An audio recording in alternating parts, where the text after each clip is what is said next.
साथियों, इस समय हम एक बार फिर से आज़ाद बिंद के घर पे हैं और आज जिलाधिकारी सैमुअल पॉलैंड से मिलकर के फिर से सौम्या आई हैं।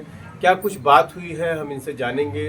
अब इनकी क्या मांग है, क्योंकि एक मांग तो इनकी जो थी वो पूरी हो चुकी है। हम लोग 3 की बात करते हैं, ये 6 की बात करती हैं, जिसमें 3 लोग प्रमुख जो हत्यारे हैं, जिसमें जो है रवि यादव जिसका एनकाउंटर हो गया है और उसमें प्रदीप बिंद है और भोले राजभर, जिसमें भोले राजभर का नाम बार बार सौम्या लेती हैं और बताती हैं कि किस तरह से आसपास के तमाम गांवों में भी उसका आतंक रहा है।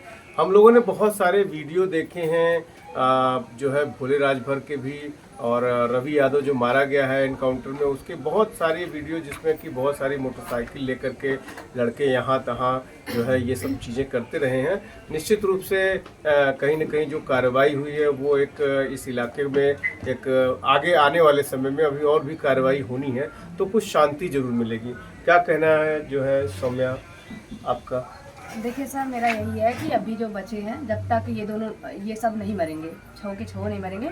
मेन तो भोले राजभर है। भोले राजभर का हम नाम लगातार आपसे सुनते हैं, क्योंकि सर देखिए वो ऐसा है कि जो गरीब घर के लड़के रहते हैं उनको खिला पहना के वो अपराधी बनाता है। अच्छा, बस क्या करेगा, कपड़े दे देगा और मुर्गा मीट जो भी खिलाना रहता है पिलाना रहता है वो अपना करता है। उतने में लड़के बहक जाते हैं और उसके कहे अनुसार रास्ते पे चलने लगते हैं। तो वो क्या होते हैं, गरीब घर का ही लड़का ना मरता है। तो ऐसे अपराधी जो बनाते हैं और जो खुद उसमें अपराध जाके करते हैं, ये जड़ जो है इसको ख़त्म कर दे। हमारा बस यही है, प्रशासन इस जड़ को ख़त्म कर दे ताकि यहाँ के लगभग 10 से 11 गांव एकदम सुरक्षित हो जाएंगे और ये अपराध नहीं होगा। और किसी के बच्चे के अंदर या किसी के लड़के के अंदर अगर ये अपराध करने का कभी सोचता भी है कि हम उसको मार देंगे, तो उससे पहले सोचे कि उसका जो हश्र हुआ था वही मेरे साथ होगा। हम बस यही चाहते हैं, एकदम अपराध खत्म हो जाना चाहिए। मेरे भाई के जो 6 अपराधी हैं, एक तो गया, 5 अपराधी खत्म हो जाए। अच्छा, भोले राजभर का जो आतंक रहा है, कहीं न कहीं आपको भी लगता है अगर बच जाएगा वो तो आपके लिए भी खतरा होगा? खतरा तो है सर। वो अभी तक 3 से 4 हत्या कर चुका है, उसके अब कुछ हुआ नहीं है। अगर इस बार भी प्रशासन उसको लेके जाके जेल में कटती है और छूट के आता है तो खतरा नहीं रहेगा, जरूर मारेगा। 1 साल बाद मारेगा। 3 साल पहले मेरे पापा और मेरे भाई को मारा था, 3 साल के बाद मेरे भाई को मार दिया ना, ख़त्म कर दिया, तो फिर मुझे भी तो मारेगा वो। चाहे 1 साल बीते, चाहे 2 साल बीते, चाहे जब छूटेगा वो मारेगा जरूर। तो एक दिन यही, जैसे आज आप लोग आ रहे हो वैसे आप फिर आएंगे कि सौम्या हत्याकांड, ऐसा ही आपको दिखेगा। तो वो चीज़ अगर प्रशासन, देखिए उस टाइम अगर हम मरते हैं तो यही होगा, प्रशासन के ही वजह से मरे और कुछ नहीं। तो हम चाहते हैं प्रशासन अगर चाहती है निर्दोष ना मरे तो ये अपराधियों को ख़त्म कर दे। बस मेरा यही है कि कोई भी अपराधी इसमें से जो है कोई बचने नहीं चाहिए।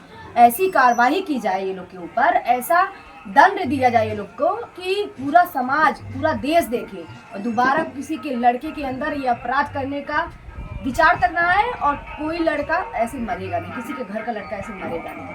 अच्छा, इसमें जो एक बात आ रही है, जो सूत्र बता रहे हैं कि प्रदीप बिंद जो है बहुत हार्डकोर क्रिमिनल है, उसने जो है गोली मारने का काम, हालांकि रवि को लोग बता रहे हैं, लेकिन रवि को कहीं सूत्र बता रहे हैं कि वो मोटरसाइकिल चला रहा था और प्रदीप बिंद ने ही गोली मारी है। तो प्रदीप बिंद ने जो है इतनी बड़ी जो वारदात की है, उसी की बार बार जब हम लोग खबर करने आए थे घटना के बाद, तो लगातार उसी की बात भी हो रही थी कि वो धमकी दे रहा है। क्या कुछ है, एक बार फिर से? देखिए सर, प्रदीप बिंद भी अपराधी है और प्रदीप बिंद कौन मारा है कौन नहीं मारा ये हमको नहीं मालूम। मारने वाले ये सब हैं, मैंने पूरा नाम खोल के बता दिया, क्योंकि कोई एक लोग मिल के ऐसे मेरे भाई को तो नहीं मारेंगे। जब 4 व्हीलर से ओवरटेक किया जाता है और 2 व्हीलर वाले मारते हैं तो बाकी सब तो अपराधी हैं ना।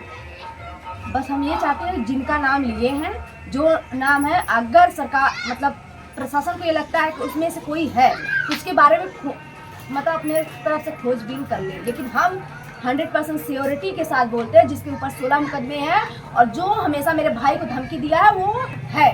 चाहे उसमें देखिए हम बहुत जगह देखें, सब कहते हैं CBI जांच, कुछ भी करवा लीजिए, कुछ भी कर ले, हम सियोरिटी के साथ कह रहे हैं कि ये लोग अपराधी हैं, मेरे भाई के पूरे अपराधी हैं और ये लोग अगर बचते हैं तो आज मेरा भाई मरा है। आज आप लोग बोल रहे हैं कि ऐसा होना चाहिए वैसा होना चाहिए, सौम्या जो बोल रही है क्या इसके पास प्रूफ है? मेरा भाई मरा, वो प्रूफ नहीं था, इतना बड़ा प्रूफ कम था। मुझे प्रूफ देने की ज़रूरत नहीं है, प्रूफ सरकार को खुद मिल गया है। कि हम जब 3 साल पहले गए थे, वो यही कहने गए थे ना कि मेरे भाई का FIR लिखा जाए, मैं अपने भाई का वो करूँ और इस पर कार्रवाई की जाए, लेकिन सुनी नहीं थी प्रशासन। तो आज क्या हुआ, उसका हाथ मेरा भाई आज नहीं है। तो आज भी अगर यही होता है हमारे साथ, तो अगर उसको छोड़ा जाता तो कल फिर मेरे साथ वही होगा।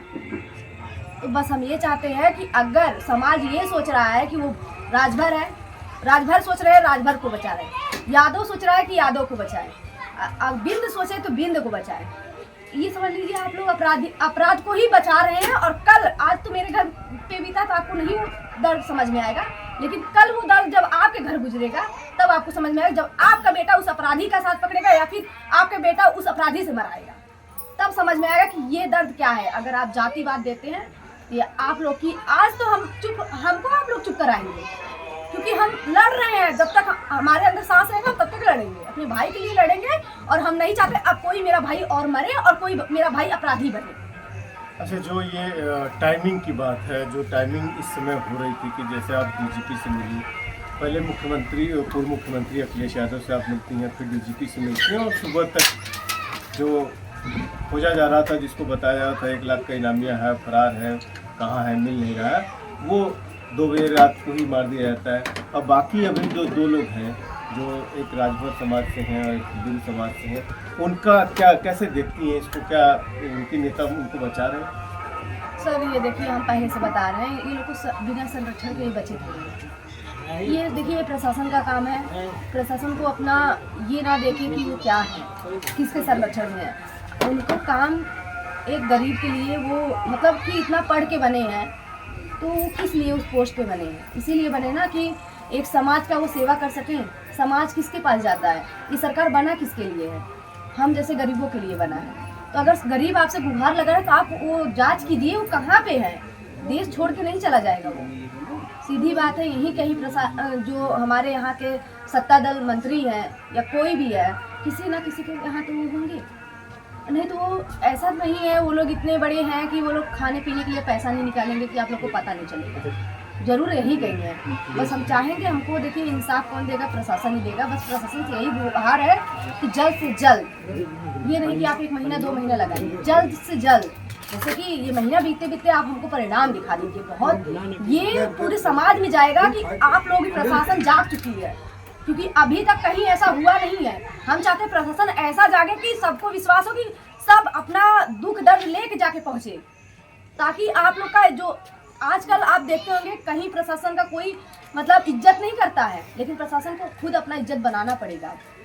और हमको नहीं लगता प्रशासन सुनती नहीं, प्रशासन बहुत सुनती है। बस बात ये है, जैसे कार्रवाई करनी चाहिए तुरंत की तुरंत वो कार्रवाई नहीं करके देती है। टाइम जितना देगी तो वो अब ये बताइए, अगर आप अपराधी को टाइम देंगे तो अपने आप को कोर्ट में पेश करेगा ना, तो कोर्ट में पेश करेगा तब तो आप कहेंगे कि मेरे हाथ में नहीं था। तो वो आप उसको टाइम क्यों दे रहे हैं, वो टाइम ही मत दीजिए और उसको पकड़िए और वहाँ पहुँचाइए, ताकि पूरा देश देखे और फिर दोबारा किसी के घर का लड़का अपराधी ना बने और कोई लड़का ऐसे मरे ना।